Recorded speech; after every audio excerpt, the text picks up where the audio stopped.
In today's video, I'm going to look at the key areas where retirees spend a bulk of their money and provide national data on what the average retiree spends in these areas so you'll be able to benchmark your spending.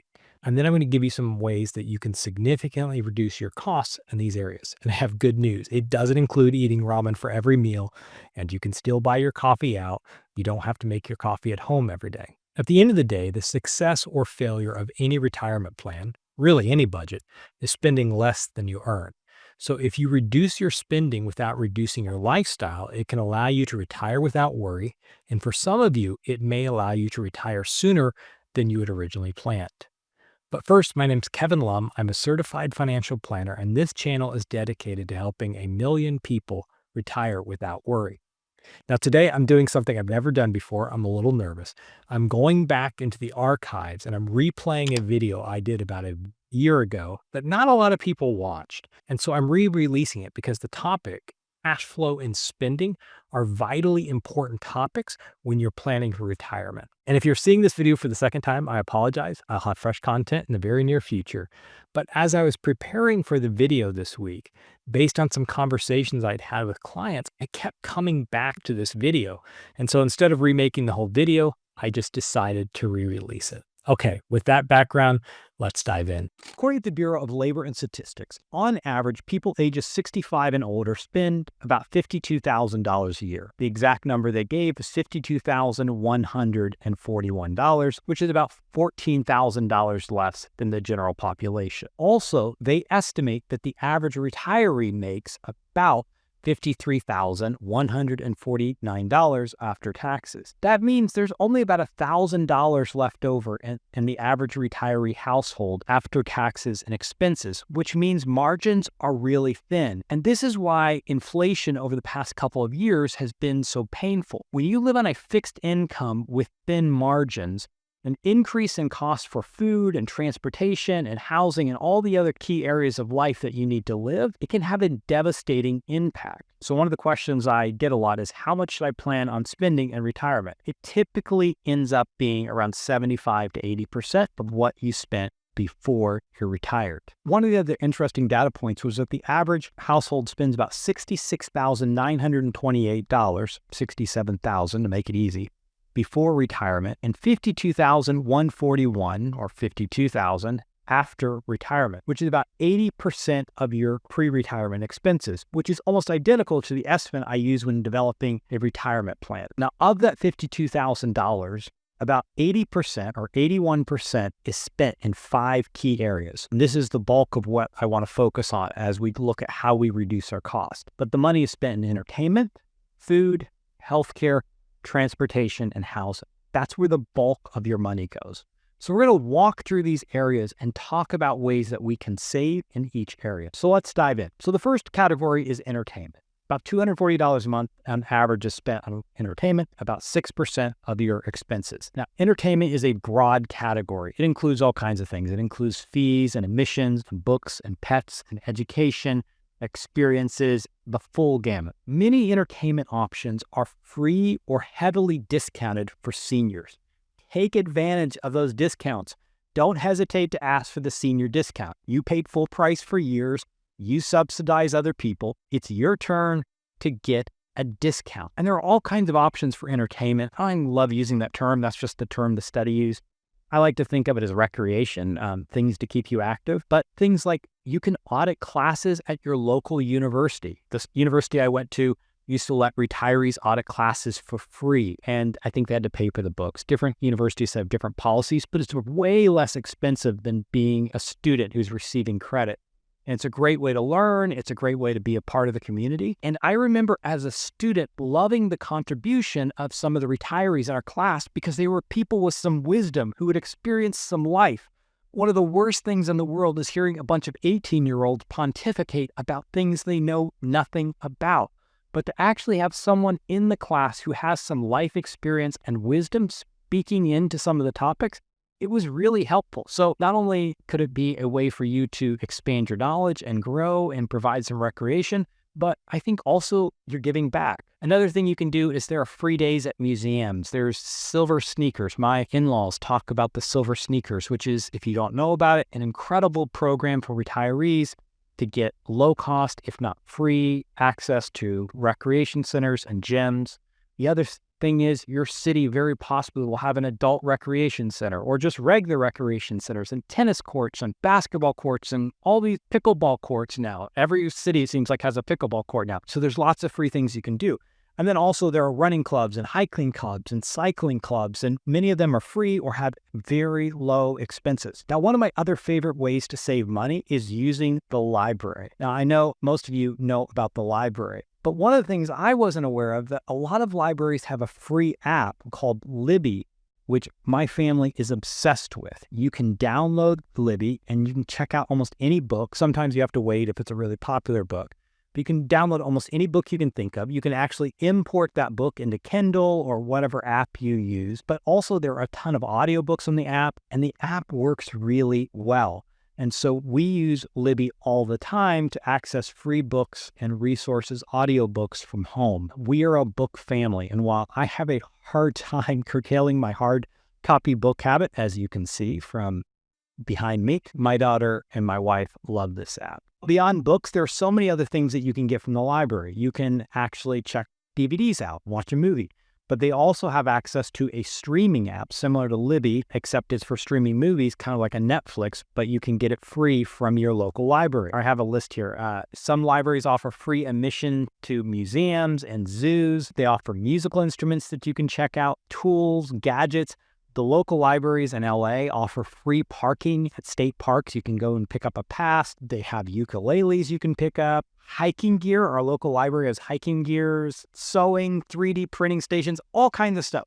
So anyway, the point is the local library can be an incredible resource for free recreational ideas, things that you would have to pay for otherwise that can save you a fortune. The second place people spend their money is on food. Food ends up being about 12% of the average retiree's budget, which is a little over $500 a month. And I'm guessing with some of the recent inflationary pressures, this has grown to be an even larger percent of individuals' budgets. Some of the things I'm going to talk about are going to seem very basic, but it adds up. The first recommendation is use a list and shop for only what you need. This can really help reduce food waste. I read somewhere that like 20 to 30% of food gets thrown out.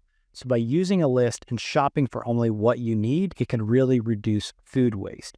Now, we use an app called AnyList. I'm not sponsored by AnyList, but it imports recipes from your favorite website. So just go to any website that has recipes, click a button, it imports the recipe, and then uses some kind of magic and creates a list of all the ingredients that you need for that recipe. And then you can just click on it if you want to add it to your shopping list.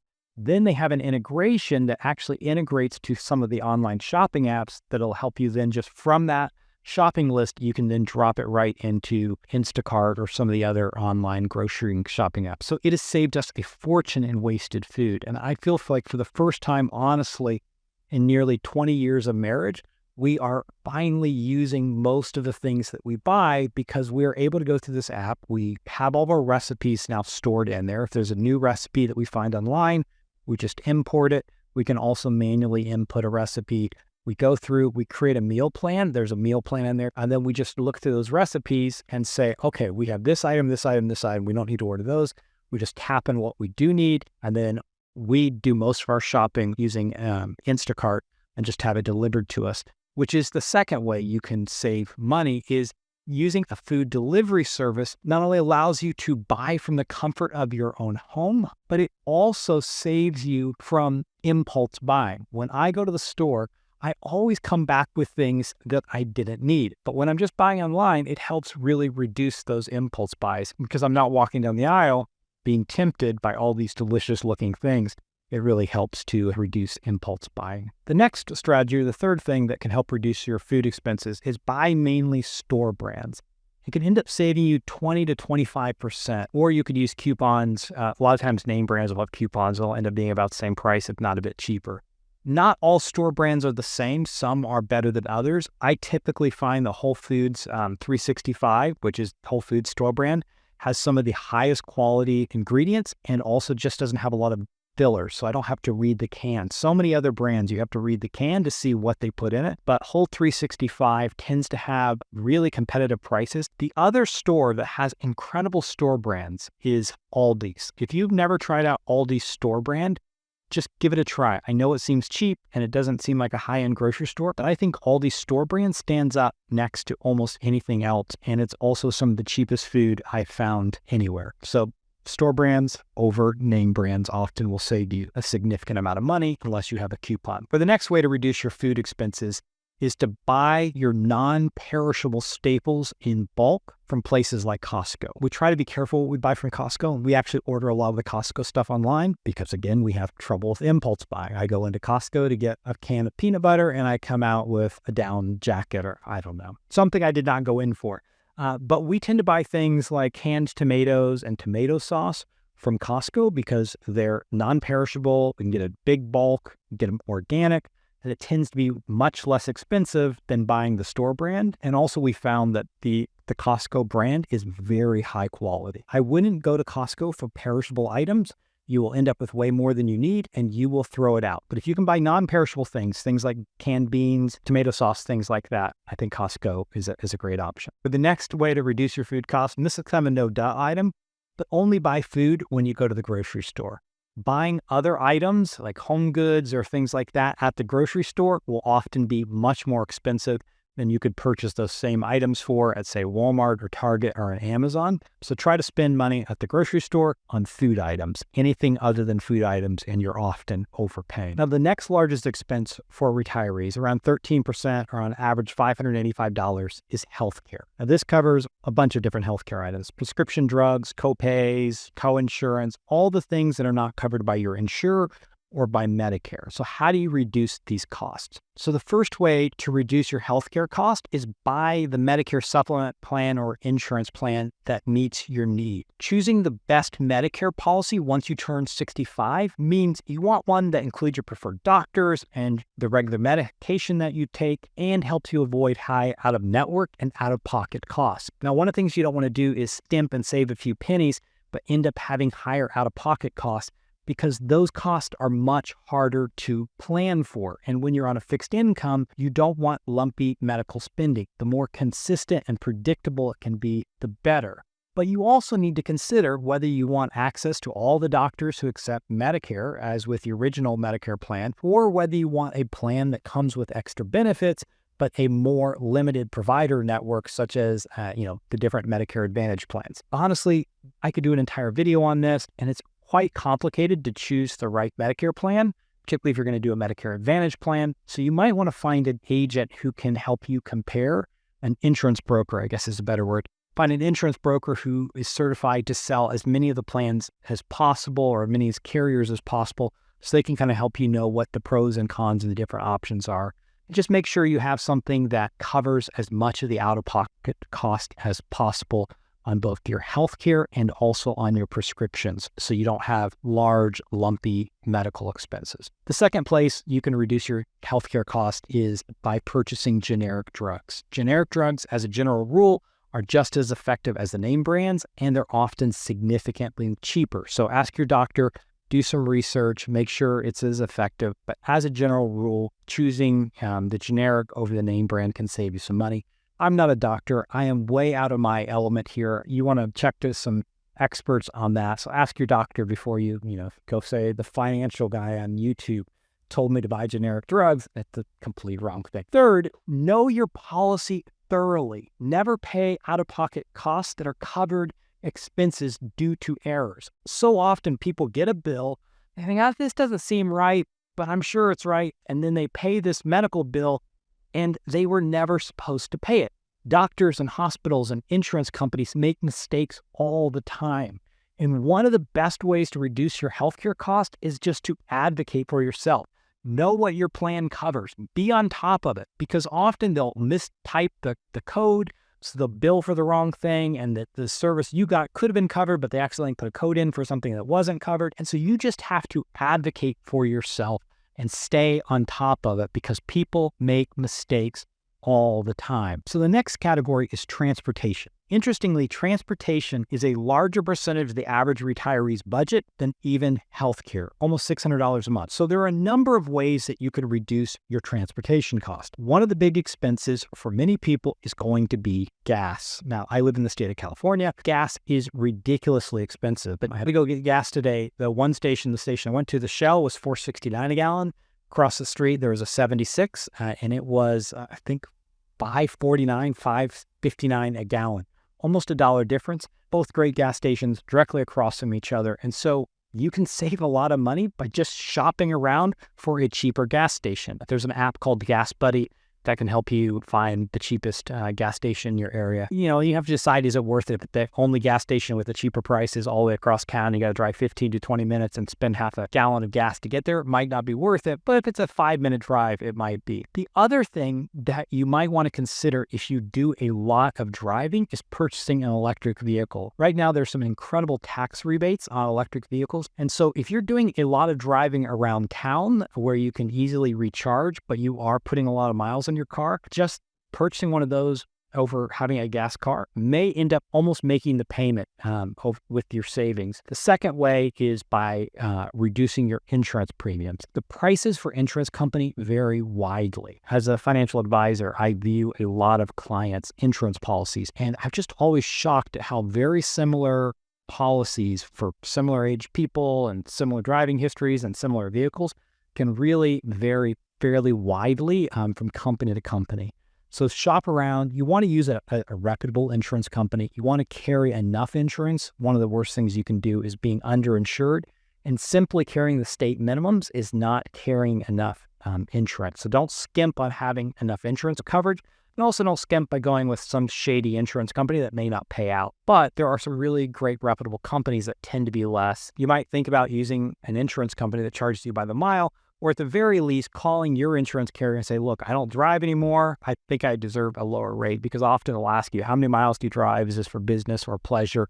And they may adjust the rate based upon that. I use a company called Mile. So oddly, we live in Los Angeles, but we don't drive much. I don't know how we figured that out, but we have a fairly walkable neighborhood in Los Angeles. We don't drive very much. And so Mile charges you on per mile that you drive. The third way you can reduce transportation cost is just evaluate transportation. There's a number of questions you need to ask yourself. First, do you need a car?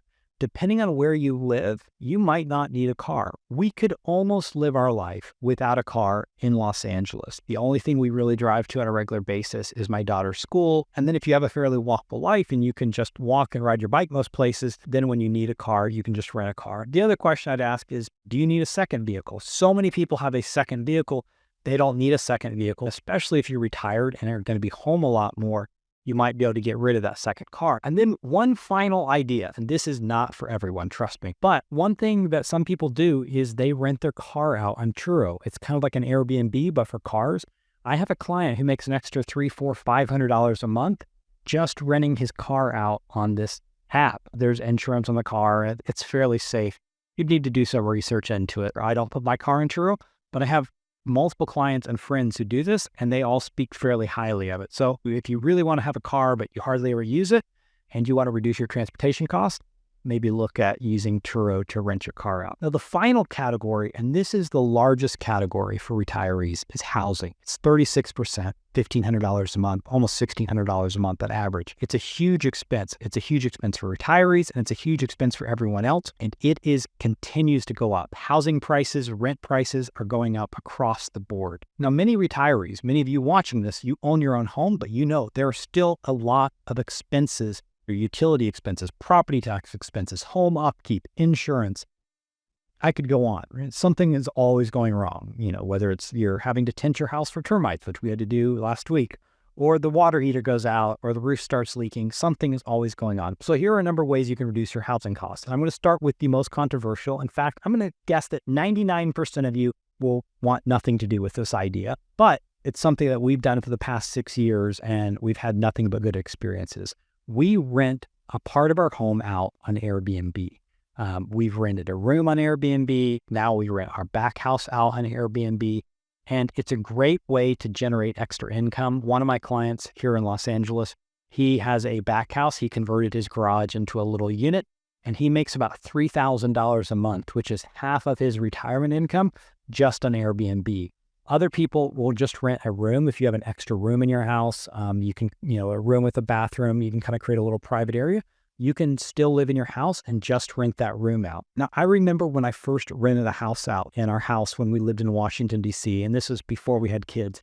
And I was really nervous and kind of weirded out by the whole idea, but tons of people were doing it. And so I wanted to experiment with it and see what it was like. And it was an incredible experience. I met some of the nicest people. People would buy us really nice gifts and just treated us so well. And we're so grateful that we opened up our home. Often were people from other countries, and they just wanted an experience of staying in a typical American's home and kind of seeing how we lived. But it was a great way for us to have extra income, but also a great way to meet other people from around the world. The second way you can reduce your housing cost is by downsizing. So getting a smaller home, because a smaller home will often have less property taxes. You can reduce your utilities, you can reduce your insurance, you can reduce the upkeep cost, the heating, the utility, all those things. When you have a smaller home, you just have less cost. And so that's one way you can reduce your housing costs. So if you don't need a large home anymore, you had a lot of kids and you need a big house, and now it's just you and your spouse, or it's just you, and you've got this big home and you don't really need all the space, maybe it makes sense to downsize to help reduce those costs, in addition to maybe some of the income that you'll make from selling that home and moving into a smaller place. The third way you can reduce your housing cost is just moving to an area with a lower cost of living. There are a lot of places in the country that have very inexpensive housing, and they're very nice places to live. So if you live in New York or California or New Jersey and you don't have anything really tying you to the area, so you don't have family or tons of friends, it might make sense to look at moving to a state where they have lower housing costs. Now be careful when you make this leap, because you may find there's all kinds of things you may not have counted on.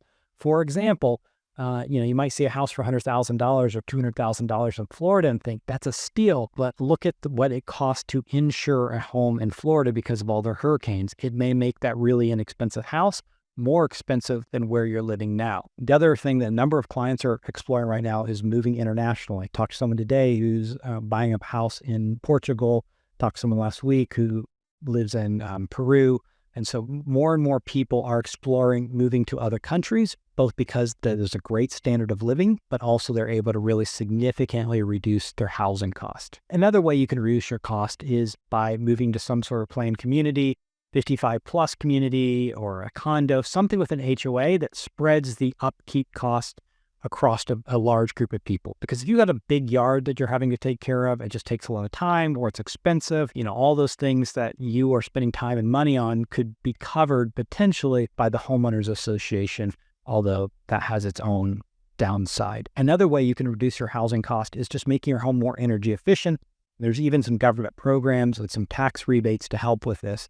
You might want to put solar in your home, or put new windows in that are more energy efficient, or energy efficient appliances. Another way you can reduce your cost is ask for a discount. Many utility companies have free and reduced programs for retirees on a low fixed income. So do some research, find out about these programs. You might go to get cheaper cell phone, you might get cheaper power, water, internet. So lots of different options there that can help reduce your housing cost. Okay, so those are just some of the ways that you can reduce your expenses and hopefully free up some money in your budget without reducing your standard of living. Hey, thanks for watching. If you were wondering if you can retire, I put together a playlist to help you answer that question, and you can watch it now.